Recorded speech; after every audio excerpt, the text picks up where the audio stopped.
Ce soir, on reçoit Julien. Merci de nous rendre visite à Bergson Nutrition. Alors nous, on s'est rencontrés il y a 5 ans maintenant, dans ta salle, à Villars. Tout à fait, c'est ça. Donc, premièrement, merci pour l'invitation. Je suis très, très heureux d'être ici. Donc, effectivement, ancien combattant de MMA, membre de l'équipe de France, et également aussi préparateur physique et spécialisé dans la performance et l'entraînement des qualités physiques des athlètes. Donc, comme tu l'as dit, on s'est rencontrés dans le cadre de l'expérience CrossFit Villars. J'ai eu l'opportunité d'ouvrir ma propre structure dans la préparation physique et en parallèle, comme tu l'as dit, d'être aussi un athlète de MMA. Ouais, et donc en MMA, tu avais déjà un petit palmarès, hein, il me semble que tu avais atteint les niveaux championnat de France. Bon, tu étais en équipe de France. À l'époque, c'était un peu moins bien structuré qu'aujourd'hui. Je pense que tes combats se passaient à l'étranger. Ça t'a amené à faire quelques voyages, non, pour obtenir ces titres? Exactement. À l'époque, le MMA n'était pas encore légalisé en France. Donc ça impliquait que les combattants, lorsqu'ils voulaient participer à des événements, il fallait qu'ils fournissent plus d'efforts, il fallait qu'ils se déplacent. Les premiers championnats de France auxquels j'ai participé, c'était en 2019 à Genève. Donc j'ai pris le titre de champion de France à Genève en 2019. C'est à la suite de ça que j'ai été sélectionné par l'équipe de France et qu'ensuite j'ai participé au championnat du monde de MMA à Singapour sur l'année 2021. J'avais gagné 2 combats et j'avais fini juste avant la carte finale. D'accord. Quelle année c'était ça? C'était en 2021. 2021, et quelle catégorie? En catégorie 70 kg, poids léger. 70 kg poids léger, d'accord. Voilà. Donc moi, je me rappelle à cette époque-là, quand je venais chez toi, donc dans ta salle de CrossFit, qui était une jolie salle, hein, bien conviviale, bien sympathique, où ça performait. Je me rappelle que tu recevais à ce moment-là la fameuse équipe du Chaos Squad, qui faisait déjà du bruit, mais qui était toute naissante. Oui, voilà, dans la continuité de ce que je disais, le MMA commençait petit à petit à arriver. Donc en France, on a été un petit peu en retard, mais c'est vrai qu'il y avait de plus en plus d'organisations à l'étranger dans lesquelles on pouvait performer. Et on a eu un très très bon vivier de combattants sur la région. Donc étant à la fois coach et directeur de CrossFit Villars et aussi combattant du Chaos Squad, on a décidé avec l'équipe de mettre en place un partenariat qui permettrait d'avoir une structure, de structurer la préparation physique des combattants et de leur permettre, même de nous permettre de nous préparer au mieux possible avec une préparation physique de qualité et aussi par la suite de lancer une collaboration avec Bergson Nutrition sur l'aspect supplémentation et diététique pour les combattants. D'accord. Et dans ce cadre, toi, tu as su mêler, il me semble, dans leur préparation, donc tu as su croiser les disciplines de MMA en sparring, mais également pour leur conditionnement physique, tu as pu recourir à tes notions de coach en CrossFit. Exactement. Parce qu'à la base, il faut savoir que moi, j'ai un diplôme d'État dans la préparation physique.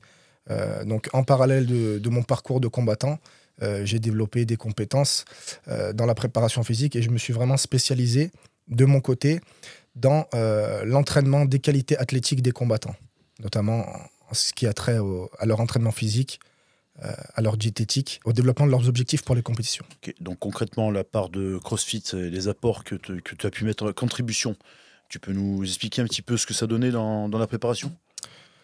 Alors il faut savoir que de base, le CrossFit, c'est une discipline qui mélange énormément de qualités physiques. Lorsque vous prenez la discipline du MMA en considération, vous vous rendez compte que c'est un sport qui demande énormément de qualités différentes et variées pour les combattants. Plus les combattants ont un panel technique et un panel de compétences physiques, plus ils auront l'opportunité, plus de chances de pouvoir être performants dans la cage. Et le CrossFit est un très très bon compromis dans la préparation physique spécifique des combattants. C'est vrai que c'est quelque chose qui lorsqu'il a été mis en place sur différents athlètes, a amené à de très très bons résultats. Bah, c'est un petit peu l'ADN du CrossFit, un entraînement croisé. Voilà. Donc c'est-à-dire que tu développes plusieurs filières, plusieurs types de conditionnement, résistance, cardio, puissance, explosivité. Donc, en fait, c'est vrai qu'on retrouve toutes ces qualités athlétiques dans le cadre du combattant actuel de MMA. Parce que maintenant, les gars, c'est plus des mecs qui sont en provenance d'un sport en particulier et qui ont appris les autres pour se retrouver dans une cage et faire la différence. Aujourd'hui, les combattants qui démarrent, on a beaucoup de débutants aujourd'hui directement issus du MMA. Et on m'a dit que c'était tous quasiment des jeunes prodiges parce qu'ils n'avaient plus de retard ni de défaut dans les autres disciplines, qui les apprenaient sur le tard. Exactement. Donc d'une part, comme tu l'as dit, comme je l'avais cité tout à l'heure, on a un vivier dans la région qui est un très bon vivier de jeunes combattants. Donc, comme tu l'as dit, maintenant ils sont de plus en plus complets, de plus en plus tôt. les génétiques évoluent au fil des générations.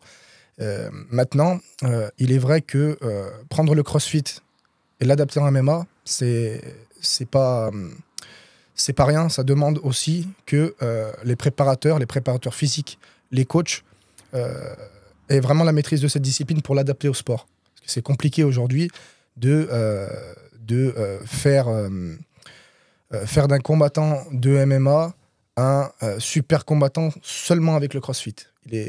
C'est important d'avoir, on va dire, cette fibre et ces compétences pour pouvoir adapter le sport que tu mets en place pour les combattants. Si tu fais faire du CrossFit pur à un combattant de MMA, tu peux passer complètement à côté de sa préparation. Donc l'intérêt principal, la compétence principale qu'il faut savoir mettre à disposition, c'est l'adaptabilité et être capable de s'adapter à l'athlète que tu vas avoir avec toi. Ouais, d'où l'importance d'avoir un coach qui maîtrise les deux disciplines, les deux domaines, pour pouvoir faire de l'interdisciplinarité en fait. Exactement. Et jongler entre les deux et performer. Exactement. Ouais. Parce qu'on est bien d'accord que les deux se rejoignent. CrossFit et MMA, les deux se rejoignent et sont complémentaires. Tout à fait. On peut performer, d'accord, très bien. Et donc parmi les athlètes que tu as cités, donc on revient sur cette fameuse équipe du Chaos Squad. Donc tu as tes combattants et préparateurs physiques. Exactement. Tu les as même reçus à CrossFit Villars. Je me rappelle, c'était la fameuse époque du coronavirus. Ouais. Donc il y a pas mal de teams assez connus qui ont, pas forcément en MMA, mais même en muscu, qui ont émergé durant cette période et qui existent encore aujourd'hui. Ça me fait penser un petit peu à ce qui se passait chez toi. C'était à huis clos, c'était parfois le soir. Ouais. À travers les rondes de la municipale. Ouais, mais c'est... Ouais, avec des grosses piscines d'eau glacée pour la récupération. Voilà. Mais ce qui fait sourire dans ça, c'est marrant que tu soulignes ce point, c'est qu'on on s'est découvert, on s'est découvert vraiment cette passion de l'entraînement physique. Malgré le fait que les salles de sport ont été énormément affectées par toutes ces restrictions dues à cette pandémie, on a vu vraiment les athlètes qui avaient des objectifs et qui malgré cela, mettaient toutes les chances de leur côté pour continuer à s'entraîner. Et voilà, malgré toutes ces difficultés, nous ont montré qu'ils en voulaient. Et au final, on a passé des super moments. On a pu vraiment s'exprimer à ce moment-là. Ouais, et puis ne pas avoir de manque à gagner sur la préparation globale des athlètes. Bien sûr. Ni dans le temps, ni dans le conditionnement. Bien ce sûr. qui est important, quoi. Bien sûr. Et voilà, donc après, bon, ce noyau, parce qu'à l'époque c'était le noyau dur, ce noyau du Chaos Squad qui existe aujourd'hui, qui est beaucoup mieux structuré. Donc moi, personnellement, je l'ai découvert chez toi. On a commencé à collaborer. Donc Bergson Nutrition, finalement, a pris un petit peu racine et naissance à travers le CrossFit Villars et puis l'émergence du Chaos Squad chez toi. Donc on a été par la suite, on a eu une passerelle. On a collaboré sur ta préparation physique, notamment sur ton dernier combat. Exactement, tout à fait. Tu as affronté de mémoire le champion d'Espagne. Exactement. Ça s'est soldé par une victoire. C'est Malgré ça, une blessure durant ta prépa. Blessure qui était un peu... Une déchirure du dorsal. Exactement. Voilà, donc dès le début de prépa. On a quand même réussi à aller au bout, ensemble. C'était un beau travail, un joli challenge. Et puis par la suite, bon, malheureusement, ta salle, elle a pu exister.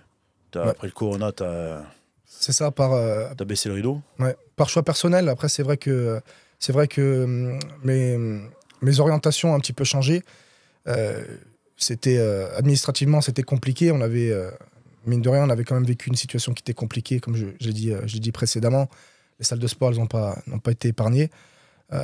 On n'était pas une très très grosse structure financièrement parlant, malgré le fait que, comme on l'a dit, on avait quand même un noyau qui était très honorable. C'est pour ça que moi, j'ai préféré ensuite me tourner vers de la préparation physique individuelle et voilà, que j'ai préféré laisser de côté la salle de CrossFit qui, en plus de suivre des athlètes, avait un public qui était un public assez mixte. On n'avait pas que des athlètes, on avait des personnes qui venaient s'entraîner comme dans une salle classique. Et c'est vrai que ça aurait été compliqué par la suite de continuer sur cette voie-là. Donc c'est à ce moment-là que j'ai vraiment moi voulu me spécialiser dans la prépa physique pure. D'accord. Et dans le cadre de cette prépa physique, on avait pu déjà à l'époque, si mes souvenirs sont bons, expérimenter l'impact et l'utilité d'une bonne complémentation alimentaire par la diététique sportive sur tes athlètes à travers même le Chaos Squad. Ouais. C'est-à-dire déjà à l'époque chez les combattants et chez les pratiquants de CrossFit, on avait déjà vu que la contribution qu'on pouvait apporter sur la diététique avec les compléments alimentaires, on avait déjà pu constater que ça permettait de porter ses fruits. Ouais. Bah, effectivement, mais c'est d'ailleurs de là que part notre collaboration. Oui. Parce que quand on s'est rencontrés, tu es venu dans le cadre justement de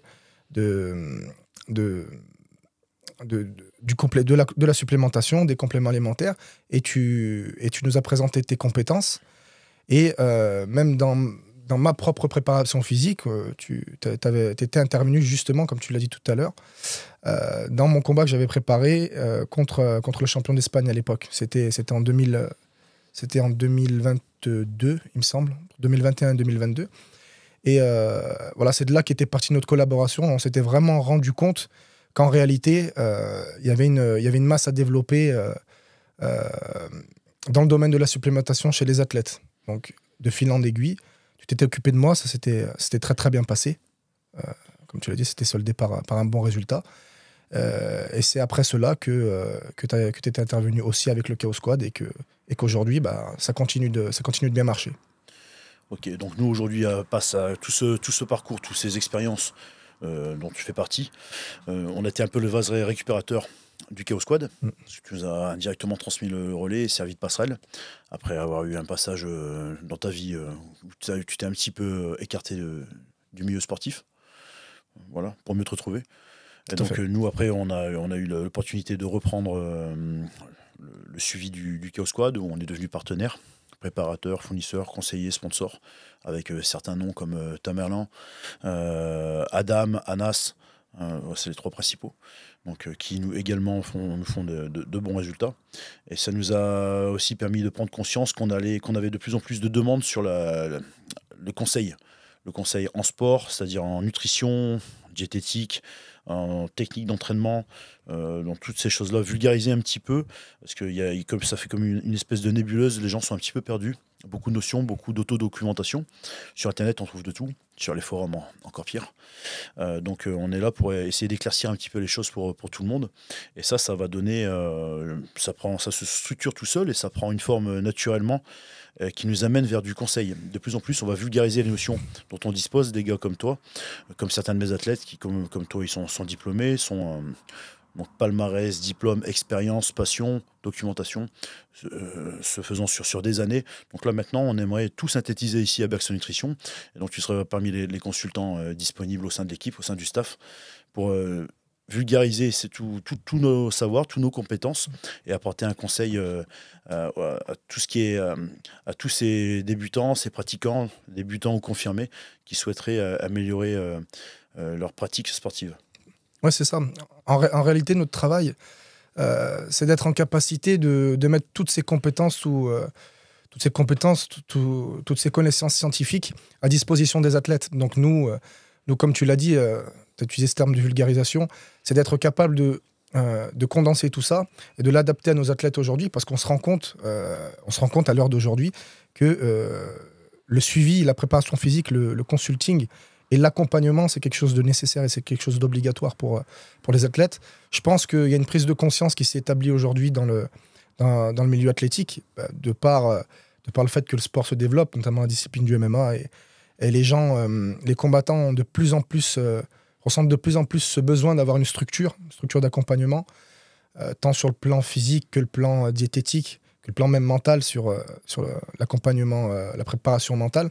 Donc nous, notre objectif aujourd'hui, comme tu l'as bien dit, c'est d'entamer cette collaboration et d'être capable de proposer et de mettre à disposition de nos connaissannes dans les suivis de nos athlètes. Et je pense que... Ouais, parce que moi, j'ai remarqué que même un athlète qui a des dates internationales, même à ce niveau-là, pro ou aspirant pro, mais vraiment tout au bord de l'être, manque de repères. Bien sûr. Il y en a, ils croient savoir, mais eux ne pensent même pas savoir du tout, alors qu'ils ont forcément des notions. Donc il faut des repères clairs, en fait, pour leur permettre d'avoir des notions et de les accompagner au mieux. Donc ça s'adresse aux sportifs professionnels, confirmés, aux compétiteurs, mais également à tous ces pratiquants, parce qu'avec ces salles, ce qui se passe aujourd'hui, c'est qu'on a de la chance, il y a beaucoup de salles qui ouvrent. Les chaînes, les franchisés, c'est énorme, ça crée une clientèle impressionnante. On rattrape nos retards en France, notre retard. On a 10-15 ans de retard sur ce qui se passait ailleurs. Donc ça crée une grosse masse qu'il faut un petit peu former et éduquer en fait. Donc nous, ce qu'on veut, et donc tu vas apporter ta contribution, c'est leur apporter des repères. Bien sûr. Des points de repère, donc avec d'autres personnes qui viendront, qui seront des parts constituantes du staff. Donc voilà, t'es le premier, puis on en profite à cette occasion pour l'annoncer. Tout à fait. Bah, c'est un petit peu le pendant du CrossFit Villars. C'est parce que c'est passé que c'est mort et que ça n'existe plus. Tout à fait. Beaucoup de gens s'en rappellent encore.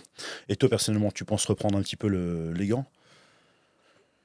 Pour l'instant, actuellement, je ne sais pas. Peut-être qu'il y a des objectifs qui se fixeront. Comme on dit, des fois, le fait de remettre le pied un petit peu dans le bain et de voir des athlètes performer, ça peut donner envie, ça peut faire ressortir certaines choses qui sont un petit peu enfouies. T'as pas perdu le feu sacré? On le perd jamais vraiment. Quand t'es un combattant dans l'âme, tu sais. Ouais, on change de combat, mais. Ça reste à vivre. On change de combat, mais. On reste un combattant. Pas de place pour la frustration, en tout cas. Et comme je le pensais et comme je comptais le dire, c'est un travail qui est très noble.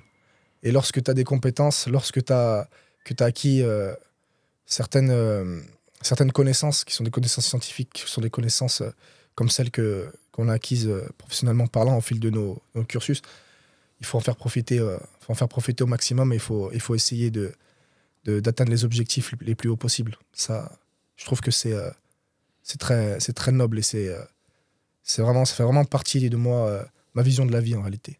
Bon bah écoute Julien, j'étais content de te revoir et de te retrouver ici à Bergson Nutrition. Je te remercie de nous avoir rendu visite. Moi de même, c'était un plaisir. Et je te remercie par avance de ta contribution à venir.